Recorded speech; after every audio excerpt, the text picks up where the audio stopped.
जिस तरीके से सर ने आपको बताया कि आईआईटी दिल्ली फैमिली साथ बैठी है, ये इंस्टीट्यूशनल मर्डर है।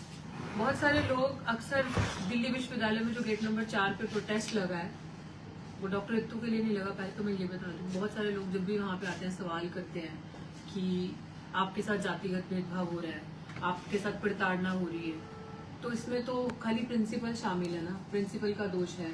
तो प्रोटेस्ट कॉलेज के बाहर क्यों नहीं लगा लेते आप, उसके साथ लड़ाई है ना, बाकियों का क्या कसूर है। तो मैं आप सबके माध्यम से सबको ये चीज बताना चाहती हूँ कि ये बहुत बड़ी गलतफहमी है जिनको ये लगता है। देखो, इंस्टीट्यूशनल मर्डर कैसे होते हैं, पूरा इंस्टीट्यूशन। आज दिल्ली प्रिंसिपल क्या है दिल्ली यूनिवर्सिटी की, सिर्फ एक टुच्ची सी एक छोटी सी एम्प्लॉय है, वो एक क्रिमिनल है जो वहां बैठी है, बहुत छोटी सी। उसको संरक्षण देने के लिए पूरा मैनेजमेंट, वाइस चांसलर से लेके रजिस्ट्रार से लेके डीन ऑफ कॉलेजेस से लेके इंक्लूडिंग द प्रॉक्टर और जो उनके गुंडे पाले हुए, जैसे अभी आपने देखा जो हमने रिसेंटली एक एफआईआर और करवाई है, जो सिक्योरिटी इंचार्ज थे गुंडे वाइस चांसलर के नारायण दत्त, और जिसमें वीसी और सब शामिल थे। तो ये नेक्सस है पूरा जो काम करता है, ये जातिवादियों का अखाड़ा। मैं ऐसे नहीं कहती कि विश्वविद्यालय जो है वो जातिवादियों का अखाड़ा बन चुके हैं। विश्वविद्यालय दुनिया भर में, खासकर अगर देश भर की बात करें, भारत की बात करें, तो वहां पे आप सोचो कि आईआईटी दिल्ली में या आईआईटी कहीं भी पैन इंडिया अगर कोई भी पढ़ रहा होगा आईआईटी के अंदर, तो उसके बुद्धि, उसके दिमाग के अंदर क्या, तो उसका पोटेंशियल और क्या मेरिट होगा उसके अंदर, जो कि वो आईआईटी के अंदर है अगर आईआईटी में पढ़ रहे हैं।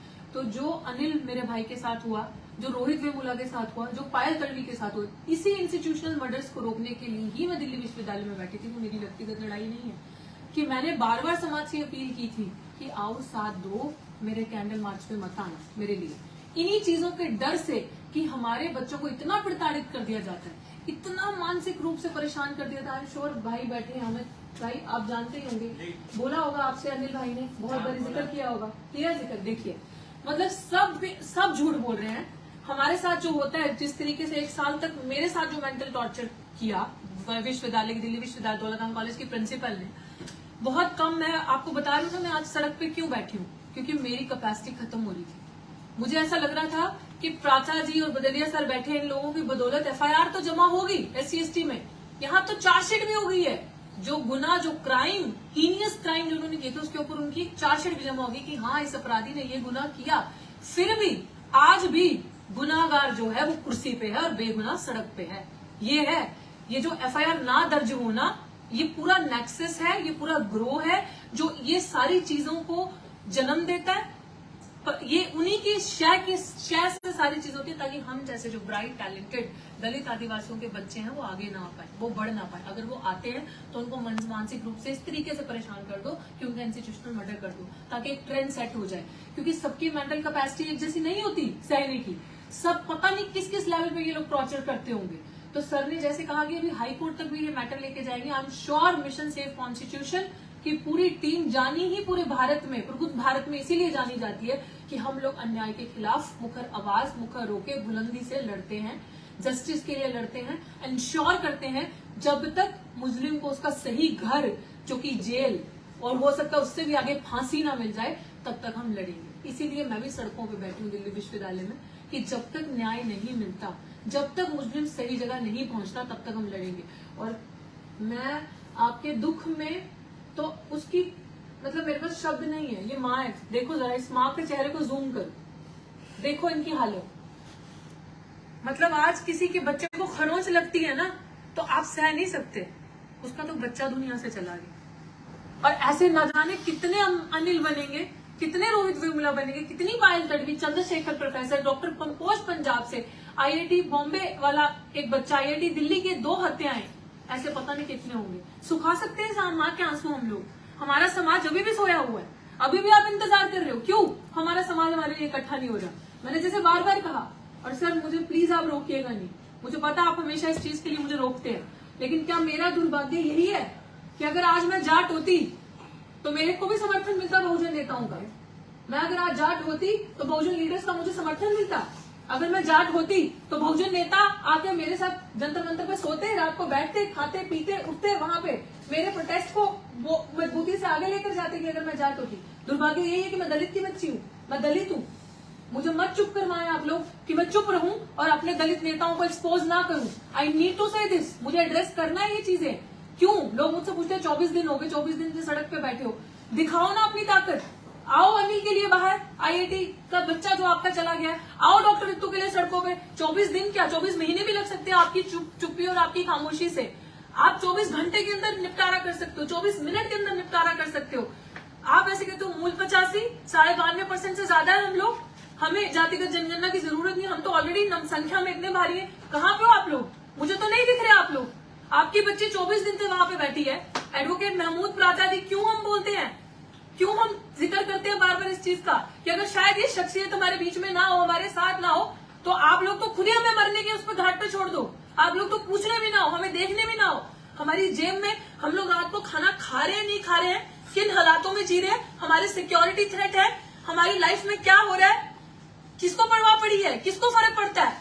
बड़ी बड़ी ऑर्गेनाइजेशन, कितने संगठन है, कितनी बहुजन पार्टी है, कितने बहुजन संगठन है, कौन पूछने आ रहा है? हाँ रितु जी, संघर्ष करो, हम आपके साथ हैं। कौन सा वो साथ जो रात के 8 बजे के बाद मुझे वहां पे कोई बंदा नहीं दिखता प्रोटेस्ट साइट पे? कौन सा वो साथ है? क्या आज अनिल के लिए सिर्फ उसके माँ बाप ही बैठे हैं? कोई तीसरा बंदा नहीं है उनके पास यहाँ पे सिवाय एडवोकेट महमूद प्राचा के। जब कोई दलित आदिवासी कहते ना, रीस सड़ो मत, रीस करो, रीस कंपटीशन करो, अगर कर सकते हो तो एडवोकेट महमूद प्राचा के साथ। हमारे लिए तो है दलितों का मसीहा भाई, हमारी तो बात ही वही सुनते हैं। हमारे लिए तो आके कोई नहीं मिलता, हमें तो यही सहारा मिलता है। हमारे पास कोई नहीं है, कम से कम कुछ नहीं कर सकते। अगर हमारी लड़ाई व्यक्तिगत लगती है, डॉक्टर रितु की लड़ाई व्यक्तिगत लग रही है, आपको तो आज अनिल कुमार की लड़ाई भी व्यक्तिगत लग रही होगी। कम से कम ऐसे इंसान को तो मजबूत कर दो, ऐसे इंसान के साथ तो खड़े हो जाओ, जो इंसान आपके लिए, आपके समाज के लिए दिन रात लड़ रहा है, दिन रात तत्पर है, ना अपना आराम है, ना भूख है, ना प्यास है, आपके समाज के बच्चों के लिए है। कहाँ है हमारी बड़ी बड़ी पॉलिटिकल पार्टीज के लीडर? आज दलित बच्ची आपको गुहार लगाती है कि अगर आप वाकई में अभी यहाँ पे समाज में किसी भी स्वर्ण समाज के बच्चे के साथ कोई अपराध हो, उनके आंदोलनों को चमकाने वाले, भीड़ बढ़ाने वाले सब दलित नेता होंगे। नंबर लगेगा, वो वाला दलित नेता चला गया, हम नहीं आया। तो आज अनिल कुमार समाज का नहीं था, डॉक्टर रितु समाज की नहीं है, आईआईटी से इससे पहले जो हत्या हुई वो समाज की नहीं है, आप लोग आयुष की हत्या हुई थी वो आपके समाज का नहीं है। आप लोग इंतजार करते हो, काम तो आप लोग कोई करते नहीं हो, समाज के लिए आप आते नहीं हो, आप लोग बस नंबर लगाते हो, एक चला गया तो दूसरा आएगा। ये बहुजन बेटी, दलित बेटी का दर्द है जो आज बोल रहा है। मुझसे मत पूछो आके कि कितना टाइम लगेगा, मत आना मेरे प्रोटेस्ट में ये चीज मुझसे पूछने के लिए कि 24 दिन हो गए, कब तक विचार है। तुम ही लोगों की वजह से तो विचार बनते हैं, तुम ही लोगों की वजह से तो आज नाकामी है कि 24 दिन से बेटी बैठी है वहां पे और उनके कान पे जूं नहीं रेंग रही। दिखाओ ना अपनी ताकत, कितने दलित संगठन है, कितने बहुजन संगठन है, दिखता नहीं है आप लोगों को बहुजन बेटी का दर्द? कर दो, 24 सेकंड के अंदर आप लोग हिला सकते हो, 24 मिनट के अंदर हिला सकते हो। जंतर मंतर पे जब जाट बेटियां बैठी थी तब तो नहीं आपने देखा था कि यहाँ पे लाखों की संख्या आएगी तब हम जाएंगे? यहाँ पे आप इंतजार करो, अरे मोर्चा उठ जाए, अरे थोड़ा सा बढ़ जाए, थोड़ा सा उसमें लोग आ जाए। कहाँ से लोग लेके आओ? लोग तो तुम ही लोग हो ना। किसान आंदोलन में भी जाने वाले तुम लोग, शाहीन बाग पे भी जाने वाले तुम लोग, जाट आंदोलन में भी जाने वाले तुम लोग, तो सब जगह तो जाने वाले तुम ही लोग हो। तो जब नहीं आओगे तो बहुजन बेटियां तो ऐसे ही बैठेंगी। इसी चीज को, मेरे भाई अनिल की हत्या ना होती, इसी चीज को रोकने के लिए तो सड़क पे बैठी हूं ना कि ये इंस्टीट्यूशनल मैटर रुक जाए। तुम लोगों का गला शिक्षा से ही तो घोटा जा रहा है। आ गया ना महिला आरक्षण, वही शर्म आनी चाहिए 131 एमएलए एमपीओ को। तुम्हारी वजह से महिला आरक्षण 33% पास हो रहा है। तुम कहाँ है तुम्हारी भागीदारी? वो तो ऐसा जेवर है जो सिर्फ स्वर्ण महिलाओं के लिए, जब मन करेगा पहनेगी, जब मन करेगा उतार के फेंक देंगी। क्यों, किस लिए वो आरक्षण सोचा कभी किसी ने? वो ना एससी के लिए ना एसटी के लिए, ओबीसी का तो है ही कुछ नहीं उसके अंदर। फिर किसके लिए बैठे हो? अभी भी बस जुबान सिर्फ ये देखना है कि किस दिन वहां पे 10,000 की भीड़ आ जाएगी। कहां से लेके आऊं मैं 10,000 की भीड़ वहां पे? तुम्ही लोगों को तो वहां आने वाले। शर्म आनी चाहिए आप लोगों को, आपकी वजह से आपकी बहुजन बेटी के लिए बैठी है।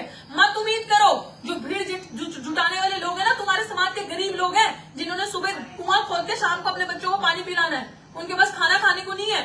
अगर आप ही लोग नहीं आओगे हमारे प्रोटेस्ट में, आप ही लोग चक्का जाम नहीं करोगे, है आप लोग बताते हो ना कि हम संख्या में इतने हैं, करो ना दिल्ली विश्वविद्यालय जाम, करो ना जाम सड़कें एक दिन के लिए, मांगो अनिल कुमार के लिए न्याय, मांगो डॉक्टर रितु के लिए न्याय, करो।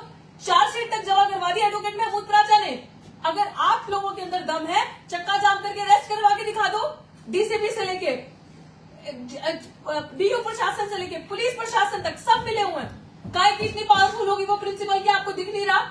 चार्जशीट जमा होना मतलब कि जो उन्होंने दिल्ली पुलिस से चार्जशीट जमा करवा के दिखा दो आप SC/ST एक्ट में। SC/ST एक्ट में ये वकील नहीं होते तो चार्जशीट जमा नहीं होती। वो तो पता है कि एडवोकेट महमूद प्राचा खड़े हैं, बचने का रास्ता नहीं है, इसलिए चार्जशीट जमा हुई है। अब जब जमा होगी है तो फर्ज क्यों नहीं निभा रहा समाज अपना, क्यों नहीं आगे आ रहा? अब आपके ऊपर ये सवाल मैं छोड़ती हूँ कि मिलेगा आपको दिलाना है न्याय अनिल कुमार को, आयुष को, डॉक्टर रितु को। आप देख लो कि अगर अभी भी आपने इंस्टीट्यूशनल मर्डर नहीं रोके तो जो मेरी जान माल को खतरा है, जो मुझे धमकियां आ रही है, जिसके ऊपर अभी FIR हुई है, महमूद प्राचा जी ने, बदलिया साहब ने FIR करवाई है थाने के अंदर जाके, दिल्ली यूनिवर्सिटी के VC पे, प्रॉक्टर पे, और वो गुंडा जो भेजा था उन्होंने नारायण दत्त पे, SC/ST एक्ट के अंतर्गत ये FIR हुई है। ये सारी चीजें अगर है समाज को दर्द तो बेटी का दर्द समझो, आओ मेरे साथ खड़े हो, इंसाफ दो हमें लेकर, अनिल को, मुझे, आयुष को इंसाफ दिलवाओ। शुक्रिया।